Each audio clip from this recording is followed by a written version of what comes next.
looking for his first hit of the year. He drives one, deep left field. That goes Upton, back near the wall. It's out of here! Bartolo has done it! Here's a ground ball right side, could do it. The Houston Astros are world champions for the first time in franchise history. Bonjour à toutes et à tous et bienvenue dans le podcast The Strikeout. Je suis Martin, cofondateur du site et je suis vraiment ravi de vous retrouver pour notre première émission de 2018. Ensemble, on va débattre sur les événements marquants de ce début d'année MLB. Pour m'accompagner aujourd'hui, je suis entouré par le seul et l'unique JC. C'est l'un des derniers supporters d'Oakland mais qui retrouve peu à peu le sourire devant la renaissance de ses Athletics. Salut JC. Salut Martin, salut Marion. Et oui, vous l'avez entendu, il y aura également notre rookie de ce podcast, Marion, qui nous revient tout droit de Washington. Salut Marion, alors ce voyage? Eh ben, super, salut les garçons, c'était bien, pas beaucoup de baseball malheureusement, mais quand même la visite du stade du National Park, donc c'était bien, c'était quand même bien. Eh ben super, on va pouvoir passer au sommaire de ce premier podcast de l'année. Le moins que l'on puisse dire, c'est qu'il est très chargé. On va débuter par une page sur deux équipes qui sont en train de créer la surprise en ce début de saison. Il s'agit des Phillies et des Braves. Ces deux équipes font la course en tête en NL East avec des effectifs très rajeunis. Alors, jusqu'à où peuvent-ils aller? On en parlera dans ce premier débat. On passera ensuite au Golden Sombrero. Vous commencez à connaître désormais cette catégorie où on parle des batteurs en difficulté. Mais on débutera également une nouvelle avec le coup sûr. À l'inverse du Golden Sombrero, on évoquera ici nos coups de cœur de ce début de saison. Qu'il s'agisse d'un joueur qui est sorti du lot ou bien d'une équipe surprise, les chroniqueurs se livrent. On terminera par les Los Angeles Dodgers qui réalisent un des pires débuts de saison depuis l'arrivée de la franchise en Californie. On fera le point sur l'état de forme du finaliste qui inquiète en ce début de saison. Allez, c'est parti, play ball. That's deflected over. Looking to play by Burley. Mercy! Wow! From the Gold Glove winner, look at this. That's as good as I have ever seen right there. On attendait Washington, les Dodgers ou les Cubs, pourtant c'est bien Atlanta qui présente le troisième meilleur bilan de la National League. L'équipe fait confiance à ses jeunes et c'est un pari gagnant pour le moment, avec Albies qui régale la MLB au même titre que le phénomène Acuna. Mais dans cette NL East, c'est bien les Phillies qui sont en tête, l'équipe de Philadelphie renaît de ses cendres après 6 ans en enfer. Alors, où s'arrêteront ces deux équipes? Marion, JC? Alors c'est vrai qu'on a deux équipes assez semblables entre Atlanta et Philadelphie, un petit peu sur tous les points, que ce soit sur le terrain, sur la jeunesse, sur les différents secteurs que l'on va pouvoir revoir. Maintenant, moi je pense que les Phillies ont une vraie carte à jouer cette année et peuvent peut-être aller un petit peu plus loin qu'Atlanta pour une raison, mais c'est une raison vraiment assez solide, c'est tout simplement qu'ils ont pour moi une meilleure rotation. Je m'explique, ils ont un vrai leader de franchise qui est Aaron Nola. Voilà, Nola, pour ceux qui ne connaissent pas, il a été drafté en 7e position en 2014. C'est sa 4e année, il est encore vraiment jeune, il a 24 ans. Et l'an dernier, il a commencé vraiment à toucher le haut niveau avec 13 victoires. Et cette année, il est vraiment en train d'exploser. Et Philadelphie était très intelligent dans son recrutement, justement en l'encadrant, ce petit jeune, avec un ancien Cy Young, à savoir Arrieta, qu'on ne présente plus. Et je trouve que la rotation de Philadelphie est vraiment intéressante et peut apporter beaucoup plus de garanties que celle d'Atlanta. Oui, parce qu'en plus, JC à côté d'Aaron Nola et donc de Jake Arrieta, Nick Pivetta qui a lui aussi 24 ans, qui est un jeune. Alors il a une erreur un peu plus haute que Aaron Nola, mais lui aussi c'est un vrai bon pari sur l'avenir. À mon avis, il a une whip très faible, enfin 1,08 ou pas très loin. Et donc c'est un peu pas encore au niveau d'Aaron Nola, mais c'est pas loin et c'est vraiment très prometteur effectivement pour cette rotation des Phillies. Là, c'est sûr que du niveau à côté Atlanta, il n'y a que Sun Newcomb pour le moment qui est vraiment au-dessus des autres. Pourtant, l'ace de ces Braves, c'est censé être Julio Teheran. Il est vraiment pas au niveau, donc vous pensez vraiment que Philadelphie a un avantage sur ce point? Clairement, et puis ça se ressent déjà cette année sur les chiffres. Faut savoir que Philadelphie, c'est aujourd'hui, alors on parle donc à savoir ce dimanche 27, eh bien Philadelphie est la meilleure la meilleure rotation de National League. Ils ont une moyenne de points concédés à 3,34. Hier, Nola, il a emmené un no-hitter en 7 manches avant d'être brisé. Voilà, il est vraiment en grande forme, il fait vraiment du bon boulot et on a plusieurs starters qui peuvent vraiment envoyer du lourd, alors que de l'autre côté, justement, à Atlanta, tu l'as dit, Teheran, il est un petit peu en difficulté alors qu'il a 27 ans, il doit quand même passer un cap aujourd'hui, il est double All-Star, il doit s'améliorer. Et puis derrière, ça me semble, t'as parlé de Newcombe, mais Newcombe il est sophomore, donc c'est sa 2e année. Est-ce qu'il va pouvoir tenir vraiment j'ai un petit doute dessus. Et derrière, tu vas retrouver un mec comme Foltynewicz, et lui, un ancien des Astros d'ailleurs. Hein. Ouais, et puis il a été trade pour Evan Gattis. Ouais, mais surtout il a jamais, il a une expérience du haut niveau assez. Il n'avait aucune expérience du haut niveau pour moi, il n'a jamais dépassé les 10 victoires. Il avait beaucoup de promesses, garçon, surtout avec sa fastball ultra rapide, mais il n'a jamais réussi à répondre aux attentes que tout le monde plaçait en lui. Et, il arrive à avoir de temps en temps des éclairs de génie avec des matchs plutôt costauds, mais il n'est pas assez régulier pour amener une rotation. C'est très très compliqué d'emmener une rotation avec un garçon pareil dans le fauteuil de leader. Enfin, moi j'y crois peu. Ouais. Et il y a aussi l'autre lanceur des Braves, là, il a quand même 5 victoires, c'est Brandon McCarthy. Ouais, l'ancien des Dodgers, ouais, exactement, qui est arrivé à l'intersaison, c'est dans le cadre de Matt Kemp, il me semble. Et il est arrivé, donc il y a 5-2 pour le moment, donc le bilan est pas mal, mais une erreur un peu haute. Et puis surtout, il est un petit peu continué des blessures, donc est-ce qu'il va pouvoir continuer à enchaîner les blessures, effectivement, les victoires et les bonnes prestations cette saison, c'est pas garanti, quoi. C'est pas de l'assurance touriste qu'on donne maintenant. Surtout que McCarthy, tu vois, il est un peu vieux quand même, hein. Ça fait 15 ans qu'il est dans. Ouais, il est plus sur la fin, il est plus sur la fin. Exactement. Puis honnêtement, il a toujours été plutôt très moyen. Lui aussi, il a jamais dépassé les 10 victoires. Il a joué au Oakland. Personnellement, j'en garde aucun souvenir. Alors, je suis quand même cette équipe. C'est pas, ça offre peu de garanties sur le monticule. En tout cas, les Braves sont beaucoup plus, on va dire, friables que les Phillies aujourd'hui. Donc, rotation, avantage, Phillies, c'est ça? Complètement. C'est ça, on est d'accord. À l'inverse, les Braves peuvent compter sur une attaque de folie, contrairement à Philadelphie qui a une attaque plutôt, on va dire, classique et dans la norme. En revanche, à Atlanta, il y a vraiment des batteurs qui sortent du lot. Hein. C'est exactement ça. Si on prend simplement purement en statistique, les Braves, je viens de vérifier, c'est le 2e average collectif de MLB. Ouais. Boston, ils sont à 264, ils sont 2e, et les Phillies, ils sont 22e. Voilà, donc là, il y a vraiment un écart au niveau de l'attaque. Et c'est grâce à ça d'ailleurs qu'Atlanta arrive à rester à flot en NL East, c'est grâce à cette attaque de folie, quoi. On l'a vu avec ce retour contre les Marlins là dans la 9e manche où ils font un comeback incroyable. On sent vraiment que cette attaque peut à tout moment exploser et renverser un match, quoi. Mais Atlanta, c'est très plaisant à voir jouer, hein. On l'a dit, donc c'est la meilleure attaque de National League. Puis c'est une attaque assez rapide. Une fois qu'ils sont sur les sentiers, ils volent beaucoup. Ils ont volé 37 bases, avec notamment une Ciarte qui est le leader en MLB avec une 20aine de bases, Martin. Ouais, c'est vrai que moi je voulais vraiment souligner les performances d'Ander Inciarte et de son collègue en champ extérieur Nick Markakis. Pour moi, c'est deux joueurs qui sont très sous-cotés et qui sont dans l'ombre de leurs illustres coéquipiers comme Freddie Freeman, qui est absolument incroyable.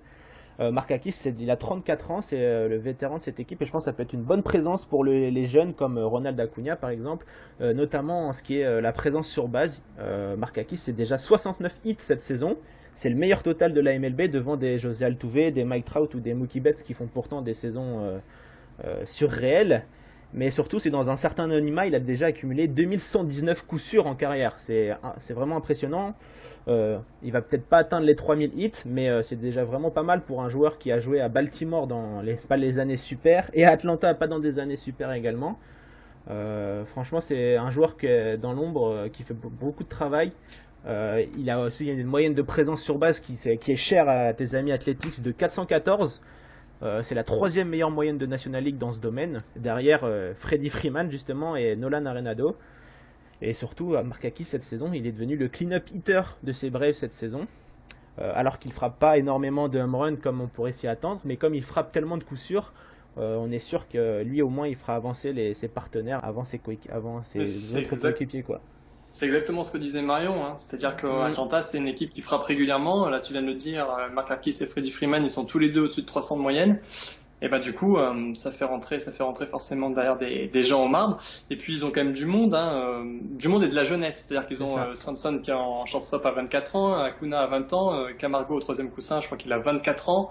Donc, ils ont un infield assez jeune, entre Swanson, Acuna, Camargo, et je trouve et Albis surtout, oui. Exactement. Oui, bien sûr. Mais on va en parler. Donc, on en parlera tout à l'heure, mais oui. Mais c'est une fille très prometteur. Je sais pas ce que vous en pensez, mais moi, il me fait un petit peu penser à celui que possédaient les QBs version 2015. Cette équipe, elle était allée jusqu'à Championship Series perdue face aux Mets. Exactement. Ils avaient remporté les World Series un an après. Alors je sais pas si les Braves iront jusque-là, mais ils ont un infield très jeune et très prometteur qu'ont connu les Cubs de Chicago. Est-ce qu'ils arriveront à en sortir la même chose? Je ne sais pas, mais en tout cas, moi je vois bien une équipe qui peut se construire dans le temps avec ces jeunes pousses et ces jeunes prospects qui, c'est vrai, sont en train de casser la baraque cette année. C'est exactement ça, c'est que beaucoup d'observateurs aux États-Unis voyaient les Braves pour l'année prochaine, leur pic de puissance l'année prochaine. Et là, ils sont en train de montrer qu'ils sont peut-être déjà prêts. Bon, ils seront peut-être pas prêts pour aller jusqu'au bout cette année. Mais au moins, ils vont pouvoir, s'ils vont en playoff, engranger beaucoup d'expérience dans des matchs comme ça, coup près. Ça ne peut être que bénéfique pour eux avant 2019 où là normalement ça devrait être l'apothéose pour eux et le commencement d'un cycle vertueux. Ouais, c'est ce que j'allais vous dire parce que moi c'est moi qui ai écrit la preview de la NL East, donc j'ai regardé un petit peu avant la saison ce qui allait se passer du coup du côté des Phillies et des Braves. J'ai écrit exactement ce que tu viens de dire, qu'on s'est dit il y a de la jeunesse du côté des deux équipes, Atlanta donc pas mal du côté de l'infield, mais voilà, cette saison ils seront trop justes parce qu'ils sont trop jeunes et ça sera bien dans l'année prochaine ou les années à venir, mais ils sont en train d'avoir un peu d'avance sur tous les pronostics, les Braves. Ouais, c'est comme on a dit aussi, ils vont peut-être manquer un peu de starters pour être bons en playoff parce qu'on le sait et on l'a vu ces dernières années. Maintenant les starters c'est vraiment indispensable d'avoir au moins 4 starters capables de faire la différence et on sait même pas si à Atlanta on a un qui va pouvoir faire la différence en playoff, donc c'est sûr cette intersaison va être capitale pour les Braves, surtout pour l'avenir. S'ils veulent faire quelque chose, il va falloir recruter dans ce niveau là Sur le potentiel, sur la jeunesse, on va donner un avantage à Atlanta. Maintenant, c'est vrai que s'ils veulent aller plus loin, il faudra peut-être des joueurs qui auront les épaules pour encadrer tout ça. On voit que à l'autre côté, Philadelphie, par exemple, tu vois, ils ont fait un recrutement cette année très intelligent. Je trouve que c'est au premier coussin, c'est Santana, oui, Carlos Santana, qui est venu des Indians. Alors, il frappe pas même régulièrement. si c'est dur, hein. C'est dur pour lui, mais il est un petit peu dans le dur. Mais c'est vrai que il apporte pas régulièrement. Il apporte une présence, contre, Voilà. Il a l'expérience en plus des World Series, il a l'expérience des playoffs. Et puis, c'est vrai que ça reste un joueur, même s'il n'est pas très régulier, qui, quand il frappe, ça fait régulièrement assez mal, quand même. Et quand il s'enflamme, il peut faire très mal, Voilà, c'est souvent du home run, ou voilà, c'est un gros bras. Et t'as besoin, à un moment donné, aussi de joueurs qui vont pouvoir t'encadrer tout ça. Et je sais pas si aujourd'hui Atlanta a ces joueurs. En tout cas, ce qui est sûr, c'est qu'ils ont cette jeunesse dorée à l'image d'Albies. C'est sûr que la jeunesse dorée d'Atlanta fait plus rêver que la jeunesse de Philadelphie, alors que pourtant au départ on pensait vraiment que les jeunes de Philadelphie allaient vraiment tout casser. On pensait à JP Crawford, à Michael Hoskins qui s'est révélé en fin de saison dernière et qui c'est un petit peu logique aussi, il a explosé sur 2 mois l'année dernière, donc c'est un peu dur après d'enchaîner les résultats. Même s'il est loin d'être mauvais cette saison, et c'est sûr il est loin d'être mauvais, mais voilà, il faut confirmer c'est vrai qu'il a explosé très vite et très fort, donc lui d'arriver à trouver de la régularité. C'est toujours que l'année sophomore c'est toujours la plus dure, sauf pour certains joueurs du côté des Yankees, dont on va pas citer nom aujourd'hui pour ne citer que lui, mais c'est vrai que du côté des Phillies il y a aussi du potentiel en attaque, mais elle fait moins parler d'elle en tout cas que l'attaque d'Atlanta, donc un point pour Atlanta on va dire, donc on va égalité, et je crois qu'on va pouvoir passer au prochain débat, sauf si vous avez quelque chose d'autre à évoquer. Non, pour moi on a fait le tour, rotation Phillies et puis jeunesse et futur côté Braves. Donc c'est quoi vos paris pour Philadelphie et Atlanta alors? Moi je pense que quand même que ça sera dur. Ils vont faire une belle saison, je pense, mais les Nats il faut pas les enterrer vite. Je pense qu'ils ils ont fait preuve ces derniers jours, semaines, qu'ils reviennent un peu. Ils ont pas mal de blessés, mais je pense que s'ils retrouvent Murphy et compagnie, ça peut quand même revenir. Et puis les Mets, alors il n'y a pas les défenseurs des Mets aujourd'hui, il n'y a pas Bastien effectivement. Voilà, mais bon, ça sera une division à part les Marlins, on va mettre les Marlins de côté. Ça sera assez serré, mais je pense que sur l'expérience, je donne quand même un avantage en numéro 1. Ça ne change pas de pari pour le moment. Washington, à mon avis, va gagner la division. Mais j'espère, en tout cas, en plus pour l'intérêt et pour la beauté de ce qu'on montre, que Atlanta et les Phoenix vont s'accrocher le plus possible. Donc tu penses qu'il y aura une wildcard pour l'un des deux, les deux? Ouais, pourquoi pas. Pourquoi pas une wildcard, mais je vois quand même pas l'un des deux finir en tête. D'accord. Allez, JC.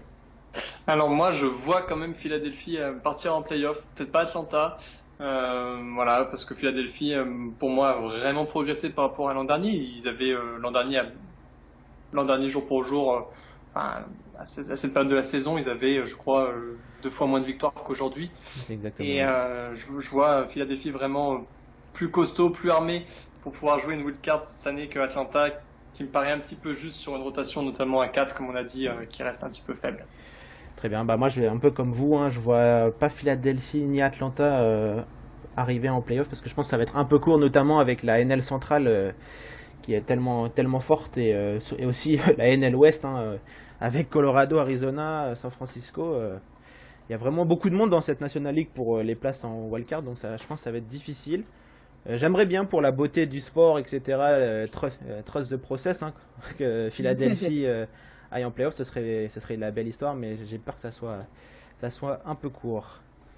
On en reparlera l'année prochaine. Je pense qu'on aura peut-être un discours un tout petit peu différent l'année prochaine, et c'est tant mieux. C'est bien. En tout cas, ils sont ces deux équipes vraiment qu'il faut regarder, quoi. Qu'il faut regarder cette saison parce que c'est vraiment du beau baseball. On termine notre premier débat et on va tout de suite passer au Golden Sombrero. One out, the pitch. Swing and a long drive. Deep to right. Going. Goodbye. He has done it. He has changed the game of the night with one swing of his bat. Avant de retrouver les Golden Sombrero, on débute une nouvelle catégorie dans notre podcast avec le coup sûr. Ici, nos chroniqueurs vont nous livrer leur coup de cœur de ce début de saison. Et on commence par toi, Marion, et je crois qu'on va rester à Atlanta, c'est bien ça ? Oui, exactement. On va reparler de cette attaque des Braves, cette jeunesse des Braves, illustrée par 2 voire 3 noms. Alors, tout d'abord, on va prendre le plus ancien, on va dire, c'est Dansby Swanson, qui a 24 ans, ex numéro 1 de la draft en 2015, drafté par les Braves, c'est le shortstop. Il avait bien commencé pour ses débuts pro en 2016, et puis il avait été assez décevant en 2017. Il avait du mal, on l'a même renvoyé. Il avait été renvoyé en au niveau en dessous, exactement. L'année sophomore a été très difficile pour lui. Et puis cette saison, il a l'air de beaucoup mieux gérer, en tout cas la pression. Peut-être parce que justement, il y a des jeunes qui poussent derrière lui et qui prennent la lumière, ouais. Exactement. Les regards sont plus sur lui. Et peut-être que ça l'aide parce qu'il a une moyenne plus que convenable ce début de saison, Dansby Swanson. Donc voilà, c'était par lui que je voulais commencer. Après, c'est Ozzy Albies, alors lui qui explose complètement. Lui, c'est vraiment la surprise de ce début de saison. On s'y attendait pas du tout. Ouais. Alors 21 ans depuis le début de l'année, il est tout jeune. Alors il a fait déjà des apparitions l'an dernier. Alors il est officiellement pas rookie quand vous regardez dans la catégorie rookie d'AMLB. De passage au bâton l'an dernier. Ouais, trop de passage au bâton l'an dernier, donc c'est pas officiellement un rookie. On va quand même le mettre dans cette catégorie-là. Donc allez, on te le permet. Vous m'accordez, merci. 14 home runs, tout simplement. Donc c'est 4e tour en total de MLB pour le moment. C'est 2 joueurs de deuxième base, 280 de moyenne. Enfin, c'est vraiment c'est n'importe quoi ces stats, ouais. Ouais, donc c'est vraiment le gros coup de cœur pour cette attaque des Braves. Et puis, comme si ça suffisait pas, il y en a un autre qui est arrivé sur le devant. Le 3e larron. Ronald Acuna, exactement. Alors, on en a parlé sur Strikeout avant la fin de la saison. On peut un peu se vanter de dire ça, puisqu'on a fait un article consacré au prospect. Oui. Parce que Ronald Acuna, il était quand même classé numéro 1 des prospects par Baseball America. C'est une saison devant Ohtani, alors qu'AMLB plaçait Ohtani avant. Ouais. Donc, Acuna, il était attendu, mais pas si vite. Parce qu'il a été appelé dès le 25 avril. Il a été appelé par les Braves. Ouais. Alors lui, il a 20 ans. Donc il est encore plus jeune. C'est un Vénézuélien. Appelé dès le 25 avril. Et depuis, il a commencé très fort. Alors là, ça se stabilise un peu. Mais alors c'est très bon. C'est quasiment autant de hits que de matchs. C'est 30 coups sûrs pour lui cette saison. Ouais, voilà. Donc c'est en 28 matchs. Voilà, exactement. Donc c'est de très très bons débuts. Et je pense que on va pas en reparler, mais l'attaque des Braves cette saison, en tout cas l'année prochaine, ça va être On en a parlé tout à l'heure d'ailleurs de cette attaque cette attaque des Braves. Et toi, JC, c'est à qui revient Alors juste avant, juste pour compléter sur les petits rookies, juste un petit mot aussi pour souligner aussi les belles performances du troisième base des Padres, Villanueva. Ah oui, exactement. Aussi, Qui est lui aussi impressionnant. Hein. Exactement, 14 home runs, 31 RBI, voilà, qui se démarque. Et puis au monticule, on a beaucoup parlé d'Otani, mais il faut pas oublier le petit Velasquez de Boston, qui a déjà 5 victoires, alors que c'est pas du tout un starter, hein, mais qui a une moyenne de points concédés à 1,98, donc il fait du bon boulot côté Boston. Et si on est encore dans les petites salutations pour les rookies, il y a aussi le lanceur hein, des Dodgers, Buehler. Je sais pas trop comment on le dit, comment le prononcer, mais il est impressionnant. Il est arrivé après la blessure de Kershaw et j'ai l'impression qu'il est bien parti pour rester sur le monticule puisque il a un ERA de 2,38 en 6 matchs. Il a 2 petites victoires, c'est vraiment pas mal. Alors que la rotation des Dodgers partait en lambeaux. Surtout que LA en a fortement besoin. J'en reviendrai spécifiquement dessus plus tard, mais c'est vrai que... Oui, parce que ça va être notamment l'objet de notre débat tout à l'heure. Exactement. Je me permets de compléter encore, on en parle là des rookies, des jeunes lanceurs.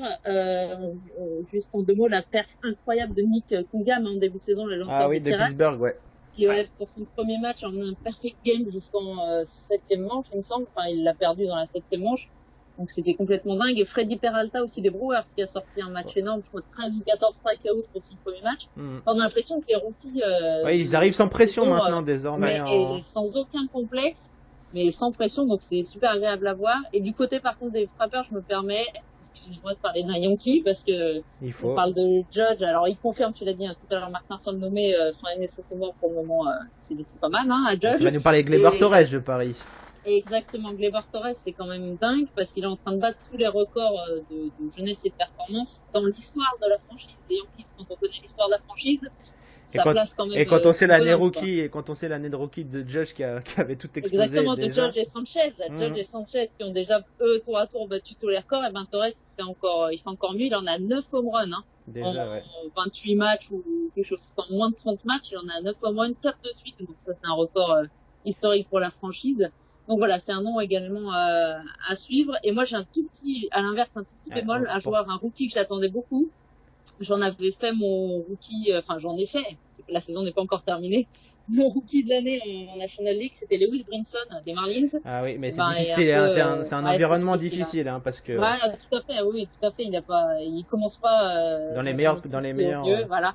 Et ben malheureusement pour lui, il le paye un peu sur le terrain. Il est assez décevant. Après c'est un rookie, on peut pas lui en demander trop non plus. Mais voilà, un petit bémol. Mais on va pas faire que des louanges à tous nos rookies. Il y en a aussi. Voilà, exactement. C'est le seul petit bémol que j'ai cette saison dans la catégorie rookie. Ok, donc JC va nous parler d'un joueur qui est un peu moins jeune que nos. Exactement, puisqu'il a 34 ans. Il s'agit de Jed Lowrie. Alors Jed Lowrie, c'est le 2e base des Athletics d'Oakland. Ça me permet un petit peu de parler de mon équipe favorite. Fais-toi plaisir, voilà. Exactement. Mais voilà, il a déjà fait rentrer 38 coéquipiers au marbre. En American League, si je dis pas de bêtises, il doit avoir que Machado des Orioles et Martinez de Boston qui font mieux.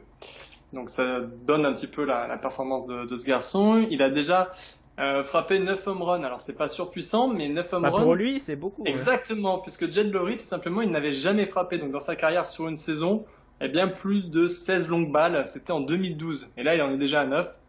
On peut donc penser qu'il peut facilement battre ce record. Pareil pour les points produits, puisqu'il en est donc à 38. Il n'a jamais dépassé les 75. Et voilà, toutes ses stats sont en hausse. Il a 313 de moyenne. Pour donner un exemple, c'est mieux qu'un José Altuve actuellement, qui était MVP l'an dernier. Il frappe quand même souvent. Jed Lowrie, il est à 68. Et pour moi, si aujourd'hui Oakland a un bilan positif après plus de 50 matchs, c'est vraiment... Alors, aussi grâce en partie grâce à lui, on va dire. Comme Chris Davis, etc. Mais voilà, un Jed Lowrie qu'on n'attendait absolument pas à ce niveau-là, absolument pas.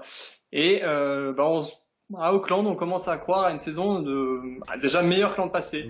Meilleur, ça peut être largement possible, mais là, Je demande aux spécialistes, il a quel âge? Je suis désolée, je le connais pas trop. Il a quel âge, Jed Lowry? 34 ans. 34 ans. Et il a fait des allers-retours entre Houston et Auckland ces dernières années. Ces dernières années. C'est bien, un joueur de 34 ans explosé comme ça. C'est beau, quoi. Ça prouve que, il n'y a pas que les rookies Exactement. C'est super. Il y en a qui peuvent trouver leur renaissance. Et puis surtout, je pense qu'il va jouer aussi le rôle de papa entre guillemets dans l'effectif d'Auckland, qui a beaucoup de rookies. Je pense à Matt Chapman notamment en troisième base, qui est très prometteur. Il y a Matt Olson également, qui est un peu plus en difficulté, mais qui est également très performant. Et avoir une présence comme Jed Lowry, lui qui a connu Boston, lui qui a connu Houston, etc. Donc des environnements un peu plus difficiles et compliqués, ça peut être une bonne présence. Et ça a l'air d'être un chic type, quoi. Alors surtout, il y a un petit facteur qui peut expliquer cette réussite cette année. L'an dernier, il était régulièrement placé en deuxième position dans le batting order, et cette année, il est plutôt souvent passé en troisième position. Juste devant Chris Davis. Donc on a un enchaînement Jed Lowry, Chris Davis qui est assez redoutable. Et c'est vrai qu'il a reculé d'un cran pour se retrouver dans ce fauteuil un petit peu convoité. Le troisième batteur. Exactement, troisième batteur qui est assez important dans un effectif. Et c'est vrai que, alors je sais pas jusqu'où ça peut durer, mais en tout cas, Auckland augmente chaque année son ratio de victoire par rapport à l'année précédente. Et là, ils sont plutôt pas mal. Je regarde, ils sont à 6,5 de la première place, à 4,5 de la deuxième place de l'AL West. Donc ils sont encore largement en course pour une éventuelle wildcard, puisqu'on sait que la L centrale c'est vraiment très très faible, et qu'en American League East ça se joue entre deux personnes, donc il reste forcément une place. Il y a qu'une place. Il faut considérer cette saison qu'il n'y a qu'une seule wildcard. Il n'y a vraiment qu'une seule wildcard qui sera à jouer, et je pense qu'elle va être jouée dans cette AL West entre Seattle, les Angels et Auckland, quoi. Voilà, le souci, tu viens de tout résumer, c'est que la AL West est extrêmement homogène et relevée cette année, puisqu'on il y a 4 équipes avec des bilans positifs, quoi. Exactement, 4 équipes avec des bilans positifs. 4 équipes qui sont tout proches. Houston est évidemment bien au-dessus, mais on va dire 3 équipes entre Seattle, les Angels et Auckland. Et c'est vrai que ça va être un petit peu compliqué, mais pourquoi pas. Et d'ailleurs, Houston, je voulais en parler, puisque c'est mon coup de cœur, mon coup sûr, évidemment, de ce podcast. Et c'est notamment la rotation de Houston que je trouve vraiment impressionnante.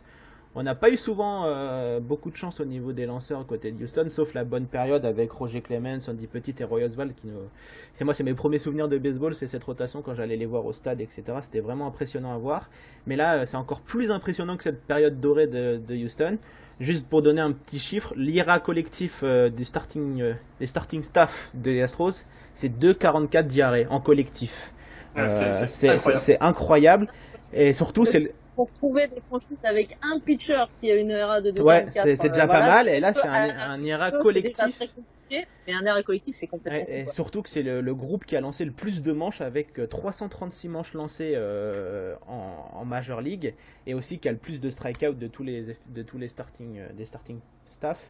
Donc la liste est encore longue dans toutes les premières places que possède la rotation des Astros.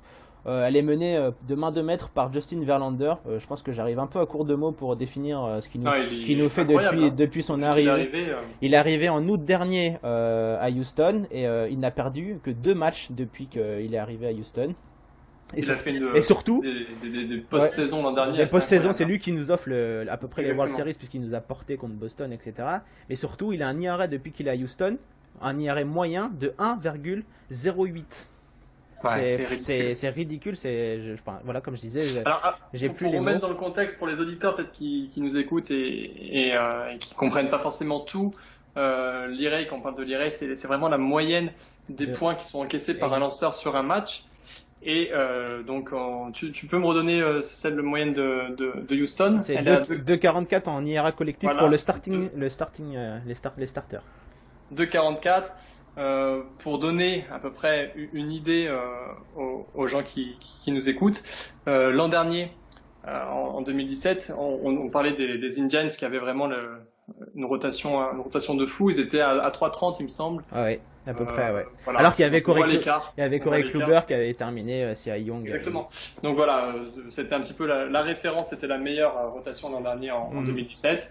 Bah, aujourd'hui, tout simplement, les Astros, ils encaissent 1 point de moins, quoi. C'est ça, en moyenne. Et il y a surtout que l'avantage, c'est que Verlander, il est pas seul. C'est ça qui est vraiment impressionnant, c'est que la recrue phare de l'intersaison à Houston, c'est Gerrit Cole, l'ancien ace des Pittsburgh Pirates. Lui aussi, il a un ERA inférieur à 2, donc c'est vraiment impressionnant. Puis il envoie du strikeout. Et là, surtout, il envoie des strikeouts. Et j'ai regardé, il est deuxième dans la catégorie derrière, ça va te faire plaisir, Mario, Max Scherzer, qui est intouchable dans cette catégorie, hein, Max Scherzer. Et il en est déjà à plus de 100 strikeouts, Gerrit Cole, cette saison. Mais surtout, moi, celui qui m'impressionne le plus, et celui qu'on attendait peut-être le moins, c'est Charlie Morton, qui continue sa renaissance à Houston. Il avait signé un contrat de 2 ans l'année dernière à 14 millions qui avait choqué tout le monde parce qu'il sortait de saison. Il avait joué qu'un seul match avec Philadelphie. Et depuis qu'il est arrivé à Houston, il s'est complètement repensé avec le pitching coach des Astros, Brent Storm, qui fait un travail incroyable avec Charlie Morton. C'est d'ailleurs Charlie Morton qui nous a offert, plutôt les World Series à Houston. C'est lui qui termine le match 7 face aux Dodgers. Donc c'est vraiment ces trois garçons là c'est eux les fers de lance de cette rotation incroyable. Et puis bon, faut pas oublier, on a encore Dallas Keuchel et Lance McCullers derrière. C'est ce que j'allais dire. C'est un peu, ça a été difficile. Avec un niveau, mais voilà, ça a été très difficile en début de saison parce que je pense qu'il a un peu reculé dans il est quatrième. Là, il est plus que quatrième, quoi. Alors que. Donc, je pense qu'il a eu un peu de mal à s'adapter à son nouveau rôle, nouveau statut, mais là, ça va mieux. Hein, ouais, là, il a un ERA de 3,39, donc ce qui reste très très correct pour n'importe qui. Ça serait pour n'importe quelle autre rotation. C'était décevant en début de saison, quoi. C'est dingue de dire ça à un mec qui a une moyenne comme ça, mais là, ça va. C'est un peu ce que j'allais dire, c'est qu'en fait, dans tout ce que dit Martin, c'est que Dallas Keuchel, qui est quand même un ancien Cy Young, on le rappelle, donc meilleur lanceur de l'American League, et il est passé un peu au second plan. Et voilà, juste le fait de dire ça, on a un peu tout dit, quoi, d'arriver à passer un Cy Young comme ça aussi bas dans la rotation. Ça prouve le talent des autres, mais Justin Verlander, c'est un Cy Young en puissance, on le sait. Il avait le malheur, entre guillemets, de jouer à Détroit, qui n'était pas dans ses meilleures périodes, donc pour le Cy Young c'était difficile, mais maintenant qu'il est avec une attaque qui lui permet de gagner des matchs, et qu'il est aussi incroyable, Dallas Keuchel, forcément, il tient pas trop la comparaison avec Justin Verlander, qui est plus un lanceur de puissance, alors que Keuchel, c'est un lanceur de finesse qui joue avec la zone, etc. Et surtout un lanceur gaucher, donc c'est encore plus difficile de trouver la puissance quand on est un gaucher. Et surtout, moi, j'aime Dallas Keuchel, il restera dans mon cœur parce que c'est aussi un joueur qui a été formé au club, qu'on n'attendait pas à ce niveau quand il a commencé dans les années 2012, les années difficiles. Donc c'est encore un joueur qui compte énormément à Houston, puisque c'est un formé dans les minor leagues de Houston. Mais je pense que ce qui lui trotte dans la tête également, c'est qu'il est en fin de contrat à la fin de l'année. Donc elle est un petit peu difficile en tout cas. Et je pense que le fait qu'il lui manque un peu de lumière pour cette free agency, ça peut peut-être lui trotter dans la tête, à moins que Houston soit prêt à lui redonner un contrat, mais je suis pas sûr de ça. Et puis pour terminer là-dessus, faut pas oublier non plus Lance McCullers, qui est encore très très jeune. On a l'impression qu'il est là depuis toujours, mais il est encore très jeune. Ouais. Ça va d'avoir un 5e starter. Il s'appelle Lance McCullers, ça va. Il est un peu en difficulté. Il me fait un peu de mal dans ma fantasy d'ailleurs, parce qu'il enchaîne les très bonnes prestations et les catastrophiques comme hier soir. Et du coup, son ERA est à 3,98. Ça reste correct pour un 5e lanceur de rotation, 3,98. Et surtout, comme je disais, il est encore très jeune, donc il a encore le temps d'apprendre de Justin Verlander. Et en tout cas, j'ai commencé à regarder, dans la majorité des statistiques, la rotation des Astros est en route pour devenir la meilleure de l'histoire dans toutes les catégories, que ce soit ERA, Win Above Replacement, ERA+, etc. Dans toutes les catégories, devant les Atlanta des années 90, devant les Phillies des années 2000, 2010. On est vraiment en train d'assister à quelque chose d'historique. Oui, on peut même dire qu'on peut imaginer tout à fait un podium aussi young composé de 3 lanceurs des Astros et pourquoi pas un MVP, hein. Verlander l'a déjà fait. Ouais, faire le doublé, ouais, exactement. Même si la course au MVP cette année en American League, il y a de beaux bébés quand même, hein. Il y a Mookie Betts ou il y a Mike Trout comme d'habitude. Donc voilà, moi c'est mon coup de cœur, c'était la rotation des Astros. Celui de JC c'était Jed Lowrie. Et pour Marion c'était les rookies d'Atlanta, c'est ça? Exactement, les rookies d'Atlanta et puis tous les rookies. Et tous les rookies en général qui vont nous promettre des prochains mois, des prochaines années incroyables. On va passer à une catégorie qu'on aime bien, nous, de notre côté, à The Strikeout, mais qui fait un peu moins plaisir aux joueurs, le Golden Sombrero.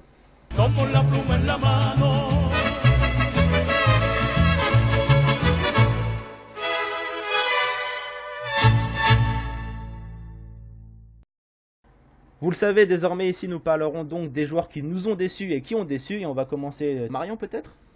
Eh ben ouais, avec plaisir. Alors comme quoi j'avais un petit peu un fil conducteur aujourd'hui dans les rubriques, puisque je vais parler d'un jeune lanceur et qui lui malheureusement n'était pas dans la catégorie du dessus. C'est Lucas Giolito. Alors je pense que beaucoup d'entre vous ne connaissent pas parce qu'il évolue dans une franchise dont on ne va pas beaucoup parler cette saison malheureusement. Malheureusement, ouais. Ouais, lanceur des Chicago White Sox. Il a 23 ans, Lucas Giolito, 16e choix de draft en 2012, sélectionné par Washington, par les Nats, donc qui a commencé toute sa formation à Washington et qui, avant la saison 2017, a été échangé par Washington en compagnie d'un camarade jeune lanceur, Reynaldo Lopez, qui a été échangé. Pour qui ça va mieux, Reynaldo Lopez? Pour qui ça va mieux, tout à fait. Qui a été échangé contre Adam Eaton, qui était donc jusque-là à Chicago, qui est parti à Washington. Alors sur le papier, ça paraissait un pari très risqué pour Washington parce que c'était deux lanceurs très très prometteurs. Ouais, dans les top prospects. Et Lopez, exactement, deux top prospects contre un batteur. Alors Adam Eaton, malheureusement, il enchaîne les blessures. Hein. Il enchaîne les blessures, donc il a pas montré. Alors le peu qu'il joue, il est exceptionnel. Présence sur base et tout ça, il est incroyable pour les Nats, sauf qu'il a dû jouer une trentaine de matchs la saison dernière et pareil cette saison. Il est victime de blessures à répétition malheureusement. Donc on pouvait se dire très mauvais choix de Washington. Sauf que finalement les Chicago White Sox, ils n'ont pas récupéré de paires. Alors si Reynaldo Lopez, c'est plutôt pas mal cette saison. Ouais, c'est moins pire que pour son coéquipier quoi. Voilà, il a qu'une victoire, mais une ERA de 2,93 en 10 starts. Donc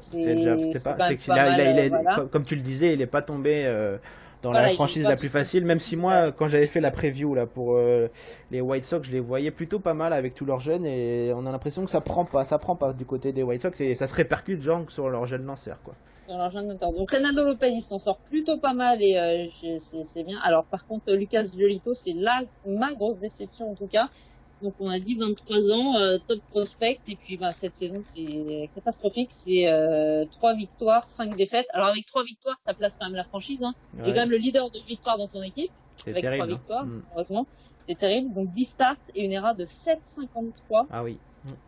27 strikeouts en une cinquantaine de manches, quoi. Donc c'est même pas un strike, un demi strikeout par manche, on va dire. Et donc voilà, 7,53 de ERA. En carrière, c'est 6 victoires, 9 défaites, une ERA, alors un petit peu plus faible quand même, mais de 5,37. Et voilà, c'est un lanceur qui ne confirme pas tout le bien qu'on pensait de lui. Alors est-ce que c'est le fait d'avoir changé de franchise? Je ne sais pas, je suis pas dans sa tête, mais c'est vraiment une déception parce qu'on attendait beaucoup, ouais. De Lucas Giolito. Alors pour le moment, c'est pas bon du tout. Donc tu vois, Marion, après je me demande si ces jeunes lanceurs, là tu parles de Giolito, mais il y en a plein d'autres en MLB, mais bon, on va rester sur Giolito. Je me demande si ces jeunes lanceurs, lorsqu'ils sont comme ça en situation d'échec, c'est peut-être aussi parce qu'ils sont pas forcément entourés. Quand tu regardes la rotation des White Sox, il n'y a personne. Le Lice, James Shields, c'est très compliqué. Même s'il a eu une belle carrière, James Shields, mais c'est pas aussi impérial que Jack Arrieta avec les Phillies, par exemple. Depuis la saison dernière, il se fait quand même. James Shields, il prend des cartons. Il a une belle carrière, notamment avec les Royals, mais après. Là, il est très en difficulté cette année. Et quand on regarde cette rotation, on s'aperçoit qu'il n'y a personne qui peut vraiment épauler ce jeune lanceur. Voilà, les difficultés viennent peut-être de là. Tout à fait. Une franchise en difficulté, une rotation qui est pas là pour l'encadrer. Et puis donc on a dit, il a changé de franchise. Vous voyez peut-être bien à Washington. Et juste à Washington, à l'inverse, il aurait eu du pitcher pour l'encadrer. Max Scherzer, Strasbourg. Il aurait très bien grandi et puis c'était le pari de Washington. Donc là, c'est un peu, il y a aucun, pour le moment, enfin, moi, je considère qu'il y a aucun gagnant, en fait, dans cette trade. affaire, quoi, dans ce trade. C'est vraiment un trade qui, Ouais, pour le moment, ne sert à rien, puisque, voilà, d'un côté, c'est pas bon, de l'autre, c'est blessé. Et voilà. Donc, j'espère vraiment, hein, Lucas Giolito, j'ai absolument rien contre lui. Au contraire, j'espère vraiment qu'il va pouvoir, se remettre. Mais, c'est vrai que pour le moment, comme tu disais, JC, on voit pas trop, l'avenir des White Sox, à très court terme, c'est difficile. J'espère pour eux, en tout cas, qu'ils trouvent peut-être quelques anciens, comme vous disiez, pour. Ils ont un bon farm system. Après, il faut arriver à l'encadrer pour pas sortir. Voilà, mais il faudrait peut-être quelques joueurs pour les encadrer, et puis en espérant que. Vu que Chicago repart de zéro, là, ils sont plus vers la fin de leur reconstruction que le début. Ils vont commencer à recruter des joueurs s'ils veulent un jour toucher aux playoffs. Tu l'as dit, JC, ils ont un super farm system, donc il y a encore d'autres jeunes qui arrivent. Donc ils vont forcément finir par recruter des joueurs pour les encadrer parce qu'ils vont pas pouvoir y arriver. Ils vont pas pouvoir y arriver comme ça, quoi. Ouais, ils ont des José Abreu quand même qui doivent faire mieux aussi. Enfin, tu vois, ça c'est pour. Il y a Moncada aussi, hein, Yohan Moncada, on en parlait. Il a du mal lui aussi arrivé dans un trade. Hein. Ouais, tout à fait. Avec les Red Sox. C'est ça, exactement. C'était. Ouais. Mais à un moment donné, la stratégie de Chicago a été de vendre ses meilleurs joueurs et d'aller chercher des prospects. Voilà, d'améliorer son farm system. C'est une stratégie qui se défend et qui. Ça a été réalisé par les Cubs, les Astros, etc. De tout repartir à zéro. Quoi. De toute façon, c'est le cycle de la MLB qui fait que tu es obligé de te reconstruire. Maintenant, faut faire les bons choix sur les prospects, quoi. Exactement. Il faut aller chercher des bons joueurs. Et toi, Martin, ton petit Golden Sombrero, du coup? C'est pas vraiment sur des performances, c'est plus à l'extérieur de la MLB. C'est Robinson Cano. Ça a été une énorme surprise. Dopage malheureusement pour la MLB. Alors que tout le monde, il venait d'annoncer sa blessure à la main qui allait l'éloigner des terrains pendant un mois, et 72 heures après, la MLB publie un communiqué presque dans l'anonymat qui annonce que Robinson Cano a été contrôlé positif à un test antidopage, ou plus exactement un produit permettant de cacher un éventuel produit dopant. Donc c'est encore pire que s'il avait été pris la main dans le sac avec du dopage, parce que là il a utilisé un produit qui cacherait donc c'est il peut pas plaider l'erreur. Alors il a plaidé que c'était un médecin en République dominicaine qui lui avait donné ce traitement, mais on y croit, on va pas se cacher, hein, personne n'y croit, et du coup en 72 heures Cano a réussi à transformer une sympathie ambiante pour lui, pour cette blessure, en un dégoût avec cette suspension. Il y a eu beaucoup de réactions, de surprises, etc. et de dégoût envers cette Robinson Cano. Parce que il a pris 80 matchs. Il a pris 80 matchs, donc c'est un énorme coup dur pour Seattle, parce que c'est le capitaine de cette équipe, même si ça va plutôt pas mal, hein, pour Seattle, mais surtout il a abandonné ses coéquipiers, hein, donc dans ce qui s'annonce l'une des dernières saisons positives avec ce groupe de joueurs, avec les Félix Hernandez, etc., qui sont plus sur la fin que sur le début. Mais surtout avec cette condamnation, c'est que Robinson Cano, il a sans doute dit adieu au Hall of Fame. C'était le dernier truc qui lui manquait, outre une bague de...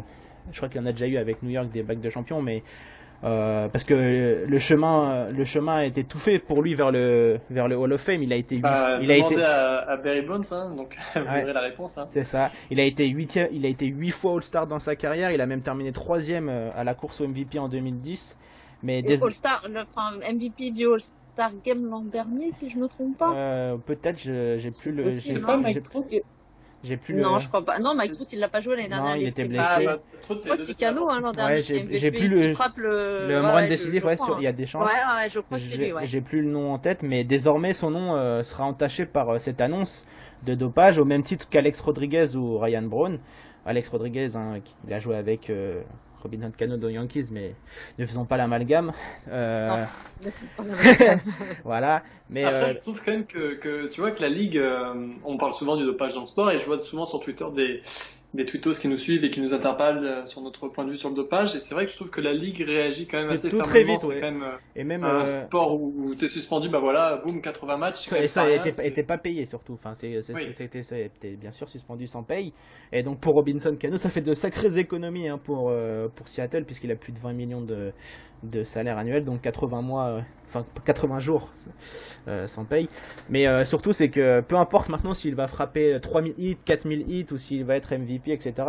Peu importe, les portes du Hall of Fame lui seront fermées, puisqu'avec ce dopage, son nom sera entaché, quoi. Comme Barry Bonds, comme Roger Clemens, etc. Alors que Roger Clemens n'a jamais été officiellement pris sur le fait de dopage. Les portes lui sont quand même fermées alors qu'il a fait une carrière. Robinson Cano, lui, a été pris. Et donc je vois mal la MLB. Tu peux plus rentrer, hein. Par exemple, c'est l'exemple le plus parfait, quoi. C'est la légende à l'époque du sport et qui a tous les records de home run et compagnie. Ben voilà, c'est fermé, hein, maintenant. Donc ça, pour Robinson Cano, c'est dommage, hein, parce qu'il a jusque-là, il faisait une carrière incroyable, toujours. Avec, je crois que sa moyenne au bâton en carrière est à 304, donc ça vous place le bonhomme. Il a plus de 2000 hits. Franchement, comme je disais, hein, la route était toute faite, hein, pour lui vers le Hall of Fame, mais avec cette prise de la main dans le sac avec le dopage, ça va être terminé pour lui et pour le Hall of Fame. Donc c'est bien triste pour un joueur de ce calibre. Et toi, là, on va terminer par toi, JC. Qui est ton Golden Sombrero de début de saison? On va partir du côté de Los Angeles, notamment du côté des lanceurs. Ça va faire plaisir. Ça va pas faire plaisir à beaucoup de nos lecteurs qui ont beaucoup de fans des Dodgers. Oui, parce que les fans des Dodgers sont très présents, ouais. Mais comme on va en parler, je me suis dit que ça ferait une bonne transition. Mais j'ai choisi Alex Wood. Alors Alex Wood, c'est aujourd'hui, à l'heure actuelle, c'est l'as des Dodgers puisque Kershaw est blessé.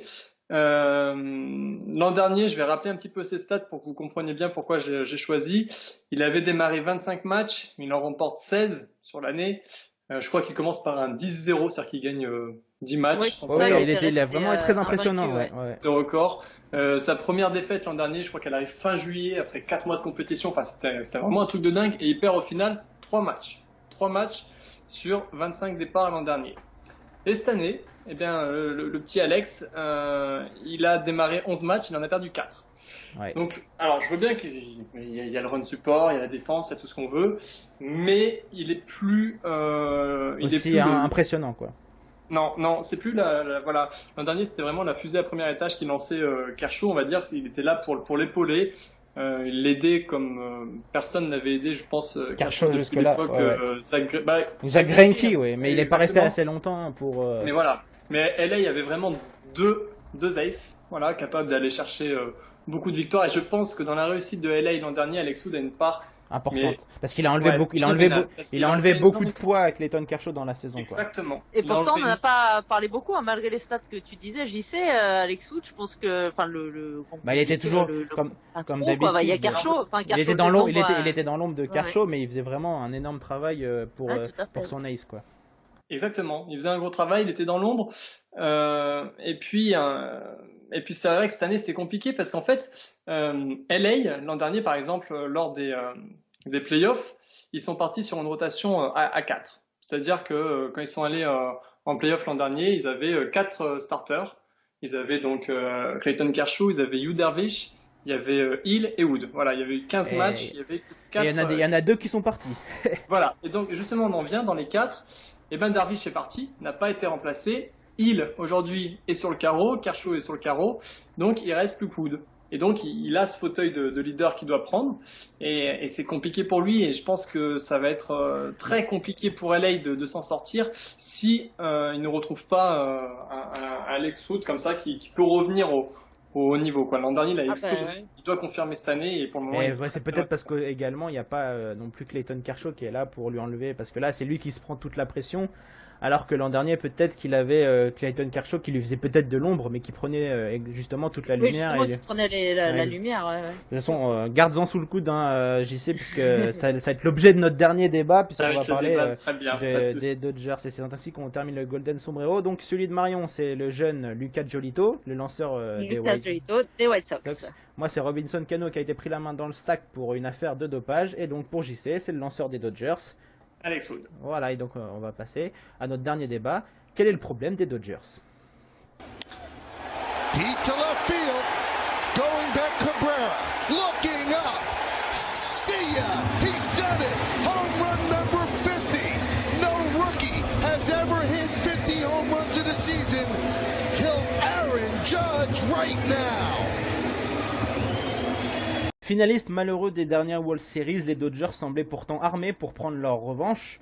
Un effectif quasiment inchangé et des jeunes qui ont pris de l'expérience. Oui, mais voilà, En ce début de saison, le constat est amer du côté de la Californie. Le club vient de connaître le pire début de saison après 40 matchs depuis 1958, date de l'installation de la franchise à LA. Heureusement, le club semble relever la tête depuis ce moment et les Dodgers ne pointent plus qu'à 3,5 victoires de la première place de sa division. Mais on peut se poser des questions sur l'état de cette équipe. Alors mes amis, assistons à un hangover des World Series. Moi, j'ai une réponse à ta question. Enfin, même la réponse était dans ta question, Martin. C'est les Dodgers finalistes malheureux des World Series. Je crois qu'ils ont toujours pas digéré cette défaite en World Series.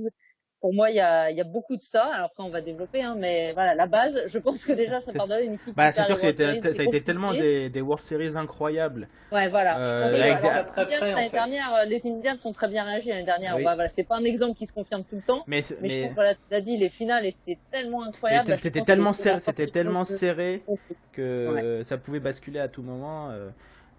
Et je pense que forcément il doit y avoir un peu de hangover comme je disais tout à l'heure et un peu du mal à réenchaîner derrière cette grosse déception. Je pense que quand tu es si près du but et que tu passes vraiment à un match près, t'as deux options. Soit tu te relèves un peu comme l'a dit Marion, les Indians qui l'ont fait, qui sont repartis avec une saison record l'an dernier où ils enchaînent ces victoires, ou les Royals aussi qui ont échoué en World Series et qui sont repartis pour remporter les World Series l'année d'après. Soit tu arrives à retrouver la motivation pour repartir, soit effectivement tu as quand même un bon moment, il faut le digérer et ça peut prendre du temps et c'est ce qui se passe quoi. Ouais, c'est un peu comme à l'image des Cubs la saison dernière qui avaient eu du mal à démarrer la machine. Alors bon, ils avaient gagné mais ils avaient eu du mal à remettre leur machine, ils avaient été longtemps dans le dur. Ah oui, c'est vrai, tu as raison, Milwaukee était resté longtemps. C'est ça, avant de finalement ils avaient tellement un bel effectif qu'ils ont réussi à passer. Je me fais pas trop de soucis moi de mon côté pour Los Angeles, ils ont un tel effectif que ils devraient jouer au moins la course pour les playoffs. Mais attention parce que cette année et comme l'année dernière, la West elle est très très serrée, surtout maintenant depuis la renaissance des Giants qui ont fait un recrutement impressionnant et qui sont devant eux d'ailleurs à la 3e place. Ça va être compliqué, il faut pas trop tarder à se remettre en route quoi, parce que ça peut aller très vite. Tu vois, ils sont à 4 matchs, alors c'est vrai qu'ils sont loin et pas loin à la fois, mais 4 matchs en soi c'est peu, et l'an dernier à même moment de la saison, ils n'étaient pas non plus en tête, alors ils avaient un bien meilleur bilan, mais ils n'étaient pas non plus en tête, c'était Colorado qui était aussi déjà devant, et ils devaient avoir 2-3 matchs de retard. Bon, rien n'est fait, mais il y a quand même le faux lac dans le sens où les voir sur un bilan négatif à ce moment de la saison, c'est quand même un petit peu inquiétant. C'est plus ça, parce que des équipes, on parlait des Cubs tout à l'heure, ils sont pas non plus en tête. Cleveland a du mal, mais c'est le bilan surtout des Dodgers qui est négatif dans les 23-28. 23-28, on les a. Alors 4e, voilà, ils pouvaient très bien être 4e, mais ils étaient 2e ou 3e l'an dernier à la même époque, mais on l'a dit avec un bilan positif. Et surtout là, que cette année, on en parlait tout à l'heure dans le premier débat, en National League East, il y a beaucoup de monde, il y a 4 équipes avec un bilan positif. T'as la NL centrale où t'as les Milwaukee, Saint-Louis, Pittsburgh et les Cubs. En NL West, t'as Colorado, Arizona, San Francisco. C'est qu'il faut vraiment pas traîner quoi, parce qu'il y a vraiment beaucoup de monde. Vaut mieux être premier de sa division, parce que les wildcards elles vont coûter très très cher. On parlait tout à l'heure pour l'American League où il y en a une qui est d'office donnée, on va dire, mais en NL, en National League, il y en a aucune qui est donnée pour l'instant. Qui vont être difficiles à aller chercher.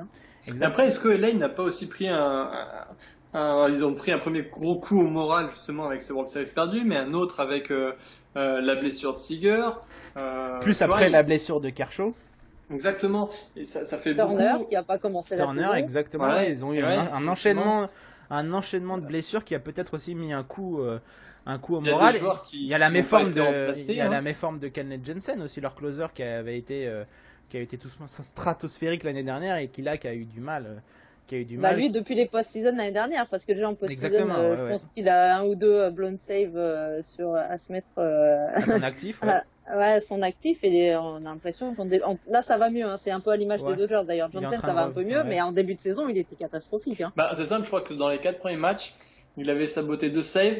Et de sabotage, c'est ce qu'il avait réussi. Non, l'an dernier, il en avait réussi. Il avait eu qu'un seul raté. En 42 opportunités, il avait saboté un seul save. Et là, cette année, il en a déjà réussi 2 en 13 matchs.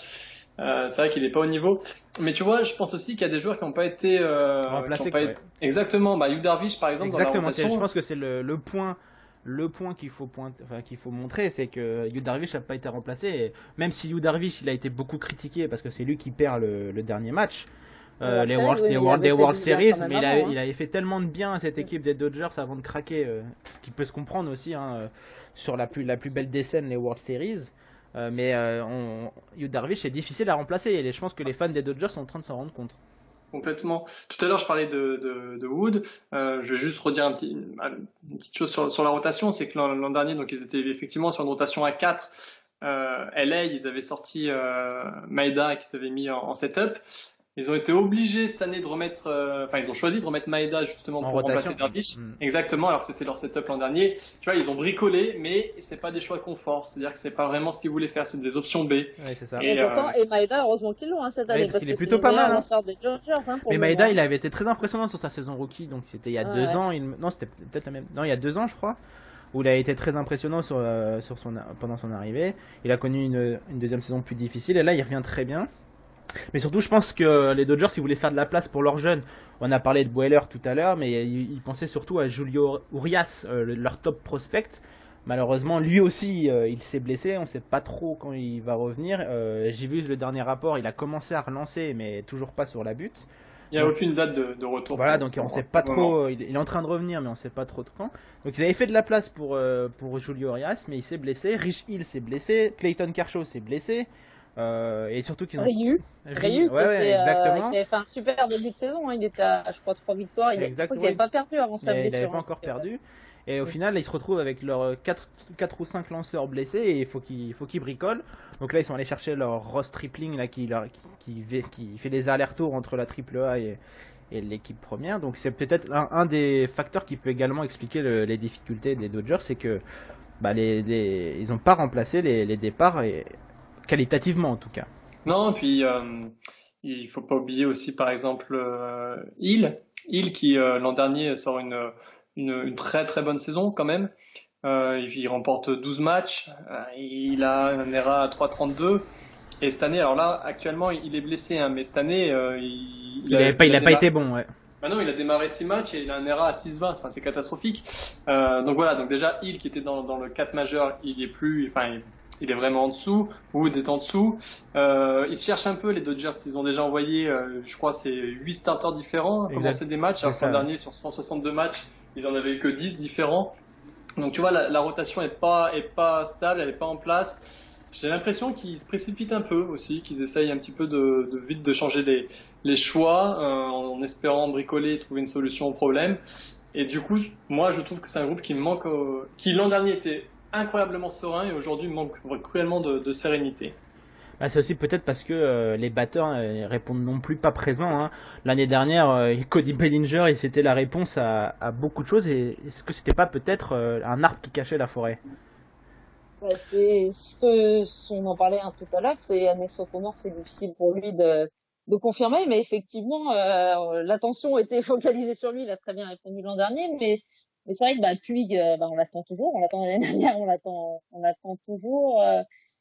Taylor, mais c'est vrai qu'en fait c'est difficile. Il y avait quand même Corey Seager, mais lui aussi l'année dernière, il avait connu une année sophomore difficile. Là, il est blessé. Par rapport à son année rookie, là il est blessé. Mais c'est vrai que t'as tout à fait raison. Bellinger l'année dernière, il cachait un petit peu c'est dur de dire qui était le meilleur batteur derrière Bellinger l'année dernière. C'était Justin Turner. Justin Turner. Ouais, il y a Justin Turner, pardon. Mais après, c'est vrai que et Justin Turner, justement, étonnamment, il n'était pas là dans le début de saison et il est revenu et ça va mieux tout d'un coup. Après, l'an dernier, tu avais aussi Puig qui t'avait fait quand même une grosse saison. Cette année, il est vraiment en difficulté. Et d'ailleurs, j'ai un exemple parfait pour résumer le problème des batteurs des Dodgers. Est-ce que vous savez c'est qui a la meilleure moyenne au bâton des Dodgers? C'est Matt Kemp. Les Dodgers n'en voulaient absolument pas en ce début de saison et pourtant c'est lui qui réalise le meilleur départ. Il a une moyenne au bâton de 33%. Donc c'est comme quoi l'année dernière c'était Chris Taylor qui était le meilleur batteur en termes de moyenne des Dodgers. Cette année il est à 24% mais surtout 52 strikeouts. Donc ça va plus du tout pour Chris Taylor qui a été l'énorme surprise de ces Dodgers. Donc on voit que les batteurs ont du mal également à sortir de cet hiver, à récupérer de ces World Series.